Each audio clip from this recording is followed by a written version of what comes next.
নমস্কার, আমি সুমিত গাঙ্গুলি। গণশক্তি ডিজিটালের পক্ষ থেকে আজকে আপনাদের সামনে উপস্থিত হয়েছি। আমার সঙ্গে আছেন নাসার প্রাক্তন বিজ্ঞানী, আজকের যে ডিজিটাল ক্যামেরা তার আবিষ্কারক এবং চলচ্চিত্র পরিচালক Bedabrata Pai. Thank you very much.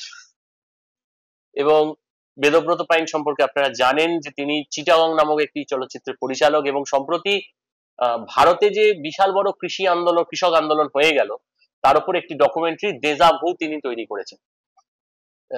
এই ডকুমেন্টারি সম্পর্কে দুই এক কথা বলে এই প্রসঙ্গতে আমরা প্রবেশ করব। দেজা ভু এমন একটি ডকুমেন্টারি যার প্রেরণার উৎস সম্ভবত ভারতের কৃষক আন্দোলন। 10,000 কিলোমিটার ভ্রমণ করে তিনি এই আন্দোলনের কথাকে তুলে নিয়ে আসেন। আমি ডক্টর পাইনকে যেটা জিজ্ঞাসা করব যে আপনি এই যে দেজা ভু, এইটার প্রেরণা কি শুধুই ভারতবর্ষের কৃষক আন্দোলন থেকে পেয়েছিলেন, নাকি এখানকার কৃষি বিলের যে বিষয়গুলো দেখে আপনার মনে হয়েছিল যে যা মার্কিন যুক্তরাষ্ট্রে ঘটে গিয়েছিল তার একটা ভারতীয় সংস্করণ ঘটতে চলেছে? কারণ আমরা ওই ডকুমেন্টারি দেখেছি যে একেবারেই শূন্য হয়ে যাওয়া শহর, লোকালয়, বন্ধ হয়ে যাওয়া হসপিটাল এবং বন্ধ হয়ে যাওয়া স্কুল, এবং সেখানে মানুষের মধ্যে যে ক্ষোভ, যেটা এখনো পর্যন্ত ভারতে দেখতে হয়নি কারণ কৃষকদের ওই বিশাল লড়াই। আপনার কি মনে হয়েছিল যে সেরকম ঘটনা ভারতেও ঘটতে চলেছে এবং তার ফলে আপনি এটাকে করতে চেয়েছিলেন? দেখুন, আগামী ভবিষ্যতে কি হবে সেটা তো সবসময় বলা যায় না, তো এক খালি অ্যাস্ট্রোলজাররা বলতে পারে। আমরা তো তা করি না, কিন্তু ব্যাপারটা যেটা হয়েছে যে আপনি যেটা বললেন অনেকটাই তাই, যে ভারতে যখন এই মার্কেট রিফর্মস আমরা যেটাকে বলি সেটা যখন আনা হয়েছে, তখন আমি পড়তে শুরু করি যে কি হচ্ছে, এবং সেজন্য হয়তো আমাদের আমাদের প্রধানমন্ত্রীকে অনেক ধন্যবাদ দিতে হবে, কারণ উনি এই সমস্ত শুরু না করলে আমরা জানতেও পারতাম না যে অ্যাকচুয়ালি কি হচ্ছে। দেখতে পাই যে আমাদের দেশে, ভারতবর্ষে যেরকম চাষিরা আত্মহত্যা করছেন, ঠিক সেরকম জিনিস আমেরিকাতে হচ্ছে। চমকে গেছি যে আমেরিকার মতন একটা দেশে, যাকে বলা হয় ল্যান্ড অফ মিল্ক এন্ড হানি, সবকিছু আছে, এত ঐশ্বর্য, সেখানেও লোকজন আত্মহত্যা করছে। কেন, কি হচ্ছে? সেটা করতে করতে যখন পড়তে শুরু করি তখন দেখতে পাই, বাহ, দেশে আমাদের এখানে যে যা যা যা জিনিস বলা হচ্ছে, যেভাবে এই মার্কেট রিফর্মস আনা হচ্ছে, যে এটা হলে পরে নতুন প্রযুক্তি আসবে, এফিসিয়েন্সি বেড়ে যাবে, সবার আমদানি বেড়ে যাবে, এই সমস্ত তো বলা হচ্ছে। ঠিক সেম জিনিস আমেরিকান চাষিদেরকেও বলা হয়েছিল। এই রেগানের কথা আপনি বললেন, রেগানের আমল থেকে বলা হয়েছিল যে এই মুক্ত দেওয়ার পলিসি হলে পরে কত কিছু জিনিস হবে। এবং সেই জন্যই মুভিটার নাম দেজাভু। দেজাভু দেজাভুর কথাটার আমার মনে হয় না বাংলা বা হিন্দিতে কোনো ঠিক ট্রান্সলেশন হয় বলে, কিন্তু যদি করতেই হয় আমার মনে হয় ওই রবীন্দ্রনাথের থেকে মনে হয় দেখে যেন মনে হয় চিনিও হারে। তো সেরকম, তো আমরা যখন আমেরিকান চাষিদের কাছে গেলাম, তারা ঠিক একই জিনিস বললো, আমাদেরকে ঠিক একই জিনিস বলা হয়েছিল, এবং তার ফলশ্রুতি কে হয়েছে আপনি বললেন, এটা মুভিতেও আপনারা দেখতে পাবেন। এবং আমার মনে হয় মুভিতে দেখাটাই ভালো, আমি সব কিছুটা বলছি না, কিন্তু এইটুকু আমরা বলতে পারি যে আমাদের এই প্রশ্নটা করা উচিত যে আজকে এই কর্পোরেটস এসে গেলে পরে, কর্পোরেট মোনোপলিস যাদেরকে বলা হয়, তারা এলে পরে কার লাভ হবে? চাষিদের লাভ হবে? ছোট চাষির লাভ হবে? যে যে ক্ষেত মজুর তার লাভ হবে? আমরা যারা কনজিউমার তাদের লাভ হবে? নাকি কর্পোরেটস এর লাভ হবে? কার হবে? এই প্রশ্নটা আমাদের সবার করা উচিত। আচ্ছা, এই যে কৃষক আন্দোলন, তার মতন একটা বড় বিষয়, বড় ঘটনা, তার জটিলতা, তার সামগ্রিকতা, তার দ্বন্দ্ব, এইটাকে চলচ্চিত্রের পর্দায় ফুটিয়ে তোলা খুব কঠিন ব্যাপার।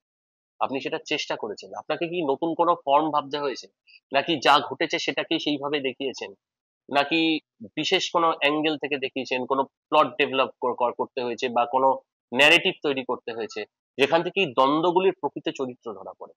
খুবই খুবই খুবই কঠিন প্রশ্ন, এবং না, সত্যি করে খুব খুবই ইম্পর্টেন্ট প্রশ্ন, এই কারণে যে কোনো মুভমেন্টে, যে কোনো মানে আমাদের মুভমেন্ট ছেড়ে দিন, আমাদের প্রত্যেক দিনের জীবনে নানা রকমের প্রবলেমস থাকে, নানা রকমের কনফ্লিক্ট থাকে, নানা রকমের দ্বন্দ্ব থাকে।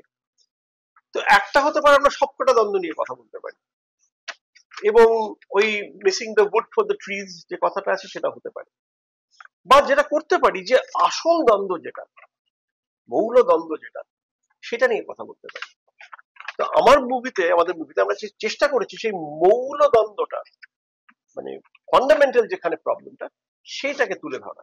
মুক্ত দ্বার, মুক্ত বাজার, ফ্রি মার্কেট। ফ্রি মার্কেট কোথায়? সারা বিশ্বে কোথাও ফ্রি মার্কেট নেই। যেটা আছে সেটা কিন্তু 4-5 জন, প্রত্যেকটা ক্ষেত্রে আমরা দেখতে পাই 4 থেকে 5টা কোম্পানি পুরো জায়গাটাকে কবজা করে আছে। এটা শুধু কৃষি ক্ষেত্রে নয়, আমাদের সমস্ত জায়গায়। আমরা যদি আজকে এন্টারটেইনমেন্ট দেখি, আমরা কি ভাববো, কি নিয়ে আমাদের আবেগ হবে, আমাদেরকে কিন্তু বলে দেওয়া হচ্ছে। ফ্রি মার্কেটটা একটা বলা হয়, ফ্রি মার্কেটটা একটা excuse, free market is a PR. আসল ব্যাপারটা হচ্ছে মোনোপলিস। তো কৃষি ক্ষেত্রে আমরা সেই মোনোপলিস কিভাবে এসছে সেইটা দেখানোর চেষ্টা করছি, এবং সেই জন্য মনে করি যে এটার ইম্পর্টেন্স বা সিগনিফিকেন্স কিন্তু শুধু কৃষি ক্ষেত্রে নয়, তার বাইরেও। যে কর্পোরেট আসাতে কি হয়েছে, না তো ছোট চাষি, না তো বড় চাষি, না তো ক্ষেত মজুর, কারোর লাভ হয়নি। এইখানে আরেকটা প্রশ্ন হচ্ছে, আপনি বারংবার, যেহেতু এই চলচ্চিত্রটার নামই ডেজাভু, এবং সেই ডেজাভুর মূল ভিত্তি হচ্ছে মার্কিন যুক্তরাষ্ট্রের যে গ্রামীণ সমাজ, তো আমার প্রশ্ন হচ্ছে যে মার্কিন যুক্তরাষ্ট্রের গ্রামীণ সমাজের যে প্রেক্ষিতে যে চিত্রায়ন এবং তার যে লড়াইয়ের চরিত্র, তার সমান্তরালে যেভাবে আর কি ভারতীয় কৃষক সমাজের লড়াইটাকে আপনি দেখিয়েছেন, এই বিষয়টার মধ্যে যদি একটা তুলনামূলক বিচার কথা বলেন, হ্যাঁ, তাহলে বিষয়টা খুব গুরুত্বপূর্ণ হবে। খুবই খুবই ইম্পর্টেন্ট কথা এটা। সত্যি করে বলতে গেলে কিন্তু আমেরিকায় কৃষকরা লড়তে পারেনি, এবং সেইটা যাদের সঙ্গে আমরা কথা বলেছি তারা এক বাক্যে স্বীকার করে নিয়েছেন, এবং সেই জন্য তারা ভীষণভাবে এই আমাদের দেশের আন্দোলনটাকে ভীষণ একটা উঁচু চোখে দেখছেন, এবং মুভিটা যখন দেখবেন তারা সবাই সাপোর্ট মেসেজ পাঠিয়েছেন, কারণ তারা চান যে তারা যেটা করতে পারেননি সেটা ইন্ডিয়ায় হোক, এবং তারা মনে প্রাণে চান যে আমাদের দেশের চাষিরা একটা জয়লাভ করুক। তো ওনারা ওটা সেলিব্রেট করছেন। কেন আমেরিকায় এরা করতে পারেনি সেটা নিয়ে কিছুদিন আগে কথা হচ্ছিল। দুটো কারণ আছে। একটা হচ্ছে, প্রথমত যখন আমেরিকায় এই ধরুন এই মার্কেট রিফর্মস এসছে, সবাই কিন্তু বুঝতে পারেননি কি হবে, সবাই এরকম মেতে গেছিলেন যে আমাদের অনেক আমদানি হবে, এই হবে সেই হবে। তো সেই জন্য ওরা তৈরি ছিলেন না লড়াই করার জন্য। আজকে সেই পুরো এক্সপিরিয়েন্সটা আমাদের কাছে যখন আছে, এবং সেটাই মুভিতে তুলে ধরা হয়েছে, তারপরে যদি আমরা এই লড়াইটা করতে না পারি বা এই লড়াইয়ে সঙ্গত দিতে না পারি, শুধু পাঞ্জাব বা হরিয়ানা বা ইউপি নয়, সারা ইন্ডিয়া জুড়ে যদি দিতে না পারি, তাহলে তো বড় মূর্খ হবে। ঠিক। আর দ্বিতীয় আরেকটা ব্যাপার আছে, সেটা হচ্ছে যে আমেরিকাতে যখন এই লড়াইটা চলছে, মানে এই ব্যাপারটা চলছে, তখন কিন্তু ঘোর কোল্ড ওয়ার যেটাকে বলা হয় সেই সময়। আর কোল্ড ওয়ারে আপনারা জানেন, ঠিক যেমন আমাদের এখন দেশদ্রোহী বলা হয় সবকিছু, যারা একটু অপোজ করার চেষ্টা করেন, তখন তাদেরকে বলা হয় কামিজ, মানে কমিউনিস্ট। তো যারাই সেই সময় ওই কর্পোরেট মোনোপলির এগেইনস্টে উঠে দাঁড়ানোর চেষ্টা করেছেন, তাদেরকে ওই কমিজ বলে সরিয়ে দেওয়া হয়েছে। এই দুটো কারণ ছিল যে জন্য আমেরিকায় জিনিসটা এত দূর যায়নি যেটা ইন্ডিয়ায় যেতে পেরেছে। এবং আমি চাই যে এই কথাটা ভারতের বাকি কৃষক শ্রেণী, এবং খুব ইম্পর্টেন্টলি আমরা যারা প্রফেশনাল, যেটাকে বলি ইনফ্লুয়েন্সার্স যারা বলি, পলিসি মেকার যাতে বলি, তারা জানুক এবং তারা এটাকে আত্মস্থ করুক। কারণ এরপরে যখন এই 3টে ল এখন প্রত্যাহার করা হয়েছে, তার মানে এই নয় যে লস গুলো চলে গেছে। কারণ এটা আমাদের যারা লিবারালাইজেশন এনেছিলেন 1991 সালে, এটাই তাদেরই প্ল্যান, এবং তারা এই প্ল্যানটা নানা রকম ভাবে করতে থাকবেন। ঠিক তো? সুতরাং আমাদের এটার বিরুদ্ধে একটা অ্যাটলিস্ট প্রশ্ন তোলা ভীষণ ভীষণ ভীষণ ভীষণ ভীষণ জরুরি। ঠিক এখানে দাঁড়িয়ে আমার একটা প্রশ্ন হচ্ছে যে এই যে ডকুমেন্টারিটি, এটার মাধ্যমে কৃষক আন্দোলন তার আগামী দিনের লড়াইয়ের যে রসদ, সেইটা কতটুকু পেতে পারে, বা আরো এটাকে কিভাবে এগিয়ে নেওয়া সম্ভব এই চলচ্চিত্রটির প্রসারের জন্য মাধ্যমে? সেটা দেখুন, একজন চলচ্চিত্র নির্মাতা আর বিশেষ করে আমার মতন ছোট্ট একজন লোকজন আমরা করতে পারি। একটা মুভি যখন হয়ে যায় সেটা কিন্তু সবার প্রপার্টি হয়ে যায়। হুম, এবং এই জন্য এই মুভিটাকে আমরা হিন্দিতে ডাব করিয়েছি। আপনি জানেন যেটা নাসিরুদ্দিন শাহ এটার ভয়েস ওভারটা করেছেন এবং ফ্রিতে করেছেন, কারণ ওনার মনে হচ্ছে এটা গুরুত্বপূর্ণ কাজ, যার জন্য উনি একটা পয়সাও নেননি।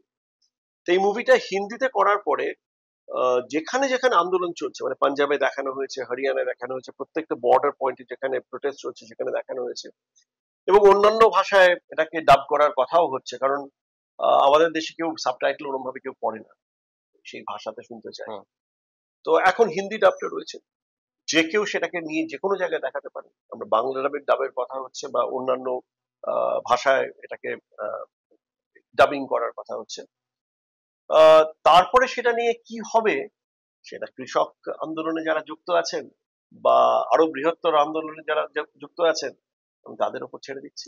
আপনার এই ডকুমেন্টারি, এই আন্দোলনের ব্যাপারটা সেই আলাদা আলাদা চরিত্রের জায়গাগুলোতে কিভাবে পৌঁছলে আপনার মনে হয়, আপনি কি সেটা নিয়ে ফার্দার কোনো ডকুমেন্টারি বা কাজ করার কথা চিন্তা করছেন? না দেখুন, ওটা করা যায় না, ওটা কিন্তু যেখানে যে যেখানে আছে তাকে সেখানে লড়াইটা করতে হবে, কারণ প্রত্যেকটা জায়গায় জিনিসটা আলাদা।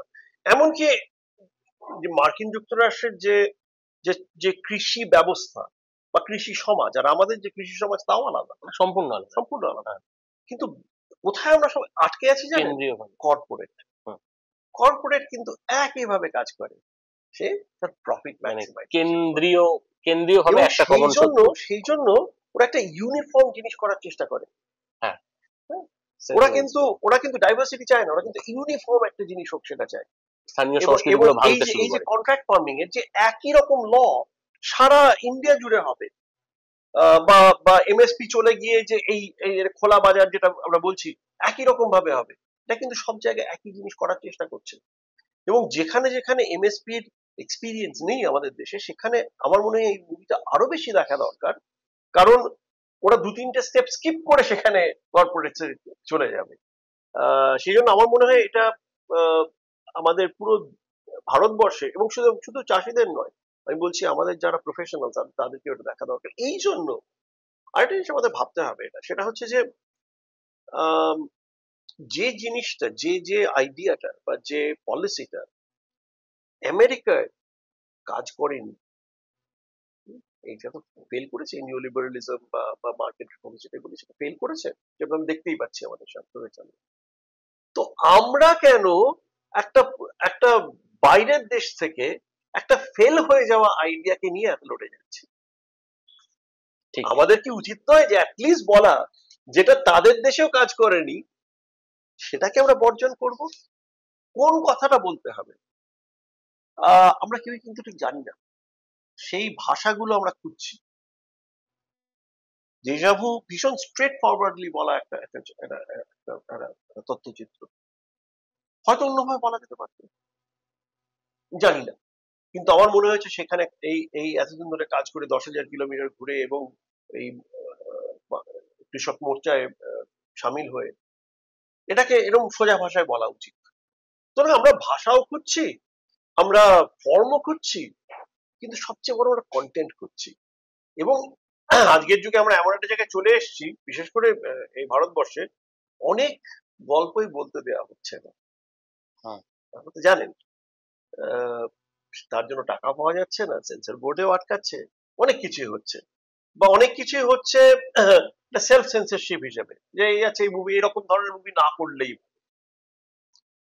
তো সেখানে আমাদেরকে আহ প্রচুর ইনোভেশনের দরকার আছে, যে কিভাবে আমরা গল্পটা বলবো। সুতরাং এটা নিয়ে আমি আর কিছু বলতে চাই না, এটাই যে আমাদের কন্টেন্ট এবং ফর্ম দুটো নিয়ে আজকে ভাববার ব্যাপার আছে।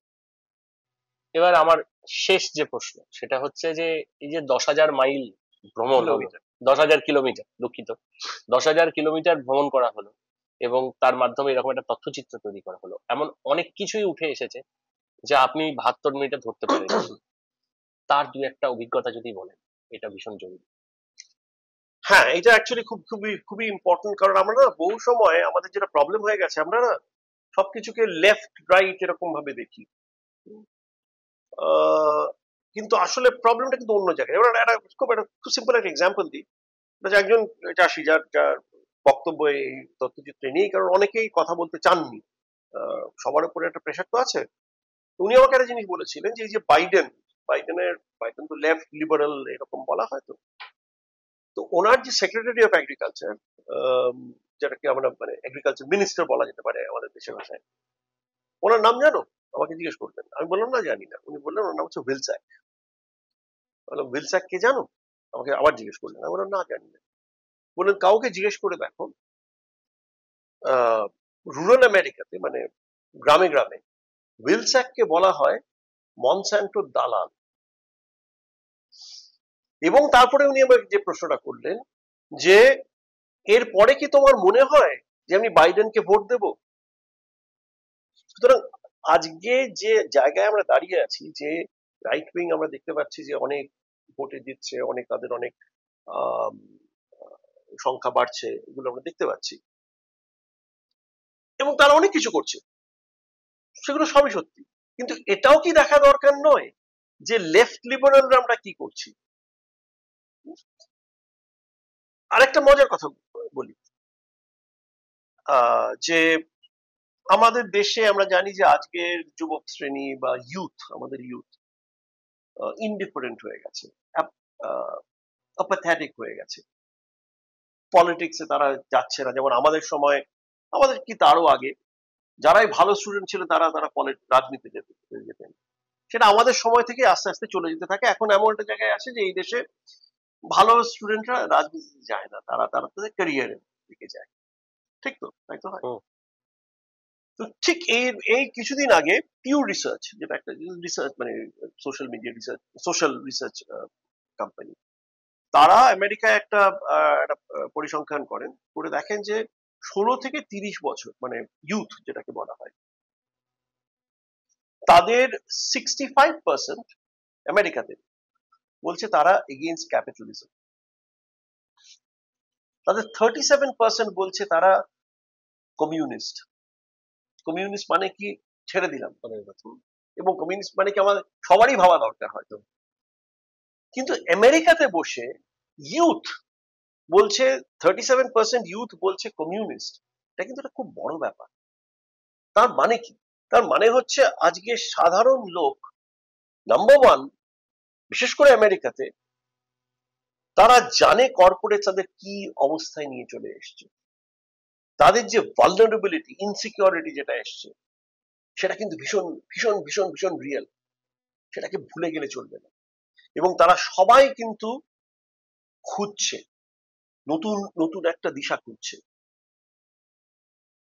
এই ডকুমেন্টারিটা করতে গিয়ে এইটা আমি ভীষণ ভাবে বুঝতে পারলাম যে সবাই আজকে যা স্টেটাস কো বলতে আমরা যা বুঝি, যতদিন ধরে যা চলে এসছে, যার মধ্যে হয়তো একদিক থেকে দেখতে গেলে লেফটও হয়তো সামিল, তারা সবাই তার বাইরে কিছু একটা করছে। এবং সেই জন্য বললাম যে আজকের সময়টা নতুন করে খোঁজার সময়। এবং খুঁজলে পরে কিন্তু একটা প্রবলেমের সলিউশন আগে দেখতে হবে প্রবলেমটা কোথা থেকে আসছে। আমি যদি দেখি জল লিক হচ্ছে, আর যদি না বুঝতে পারি জলের লিকটা কোথা থেকে আসে, তা কি সারাবো আমি? ঠিক কিনা? ঠিক সেই রকম ভাবে আজকে কিন্তু সবচেয়ে বড় ব্যাটল লাইন্স যদি তৈরি হতে থাকে, সেটা হচ্ছে corporates versus people, not left right, corporates versus people. এইটা যদি এইখানে আমরা এগোতে পারি, আমরা কিন্তু আবার অনেক লোকের সঙ্গে একসঙ্গে কাজ করতে পারবো।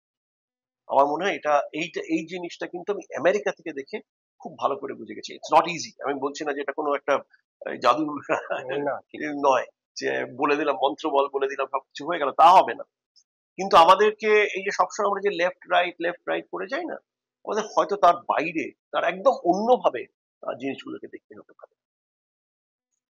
তো আপনারা সকলেই এতক্ষণ গণশক্তি ডিজিটালে দেখলেন ডক্টর বেদব্রত পাইন। তিনি নাসার প্রাক্তন বিজ্ঞানী এবং একাধিক চলচ্চিত্র তথা ডকুমেন্টারি পরিচালক। তার সঙ্গে আমরা কথা বললাম এবং তিনি আমাদেরকে যে কথা শোনালেন তা হচ্ছে নতুন যুগে দাঁড়িয়ে নতুন ভাবে চিন্তা করতে হবে এবং কৃষক সমাজের ওপর যে আগ্রাসী নীতি নামিয়ে এনেছে শাসক শ্রেণী, কর্পোরেটদের যে মনোপলি বিশ্বজুড়ে একটাই বিশ্ব তৈরি করার চেষ্টা করছে, তো সেই একটা বিশ্ব মোটেই কোনো প্রগতিশীল জিনিস নয়। তার বিপরীতে দাঁড়িয়ে যে কথা আমরা যে কথা উঠে আসছে, যে লড়াইয়ের কাহিনী উঠে আসছে, তা আমাদেরকে আবার এক নতুন দুনিয়ার জগৎ দেখাবে। বঞ্চনার শেষে সেখানে এক সূর্যোদয়ের ঠিকানা পাওয়া যাবে। এই কথা বলে আজকের মতন আমি সুমিত এবং ডক্টর বেদব্রত পাইনকে সঙ্গে নিয়ে বিদায় নিচ্ছি। নমস্কার। এই ভিডিওটিকে লাইক করুন, আপনার গুরুত্বপূর্ণ মতামত কমেন্টের মাধ্যমে আমাদের জানান এবং আমাদের চ্যানেলের ভিডিও সবার আগে দেখার জন্য ইউটিউবে গণশক্তিকে সাবস্ক্রাইব করুন, ফেসবুকে ফলো করুন এবং শেয়ার করুন আপনার পরিচিতদের মধ্যে। আমাদের চ্যানেলে আপলোড হওয়া ভিডিও নোটিফিকেশন পেতে বেল আইকনটি ক্লিক করতে ভুলবেন না।